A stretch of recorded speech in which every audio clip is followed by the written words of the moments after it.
भारत में महिलाओं पर आधारित और उनके हक की लड़ाई पर बनी हुई पिक्चर हक को आज रिलीज होने का हक भी मिल गया है।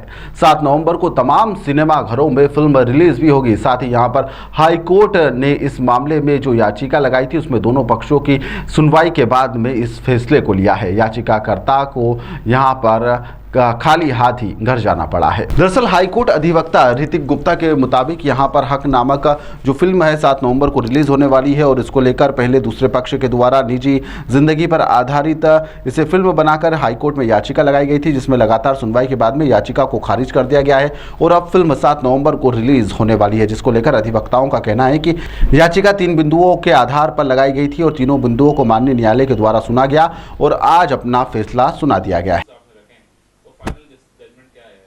पहली बात तो जो पिटिशन फाइल करी गई थी वो शाह बानो जी के लीगल हायर्स द्वारा करी गई थी। हम उसमें जंगली पिक्चर्स की तरफ से थे, जो कि रिस्पोंडेंट नंबर 5 है, जो कि प्रोड्यूसर थे फिल्म के। इस मूवी में उनके द्वारा ये तर्क रखे गए थे, सबसे पहला कि ये मूवी डिफेमेटरी है उनके जो पूर्वज थे उनके लिए, शाह बानो जी के लिए। दूसरा उनका ग्राउंड ये रखा गया था कि हमने उनकी परमिशन नहीं ली है।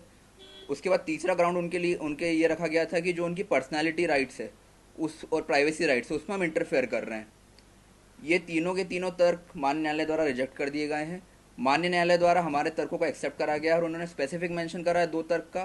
पहला, जब फरवरी 2024 में आपको पता था कि फिल्म रिलीज़ होने वाली है, उसके आर्टिकल छप रहे न्यूज़ में, और आप मूवी रिलीज जो कि 7 नवंबर को, और इसके 1 हफ्ते पहले आके बोल रहे हैं कि नहीं ये फिल्म का गलत है, रिलीज़ गलत है। दूसरी बात ये कि CBFC से कभी भी किसी मूवी को सर्टिफिकेट ग्रांट हो जाता है तो सेक्शन 5B में स्पेसिफिक मेंशन्ड है कि जितना भी प्रोसेस है उसमें डिफेमेटरी कंटेंट नहीं है, सारी चीज़ों का CBFC सेंसर बोर्ड केयर करती है, उसके बाद ही सर्टिफिकेट ग्रांट होता है। और अगर उस सर्टिफिकेट से आपको इशू है तो आपको सेंट्रल गवर्नमेंट के पास जाना था, जो कि आप बिल्कुल भी नहीं गए हैं। और इसी वजह से माननीय न्यायालय द्वारा स्पेसिफिक मेंशन करा गया है कि उनकी petition is completely devoid of merits and hence dismissed. Consent को लेकर जो उन्होंने पॉइंट रेज किया था उसके ऊपर कंसेंट को लेकर मामला तभी बनता है जब ये बायोग्राफी हो। ये कम्प्लीटली एक फिक्शनल फिल्म है जो कि inspired by the Supreme Court judgment of Shah Bano and एक बुक है उससे इंस्पायर्ड है। नाम का कहीं इस्तेमाल किया गया है ना उनके नाम का कहीं भी इस्तेमाल नहीं किया गया, किसी का भी। उनके नाम का ना उनके माता पिता के नाम का कहीं भी इस्तेमाल नहीं किया गया है। अब क्या होगा?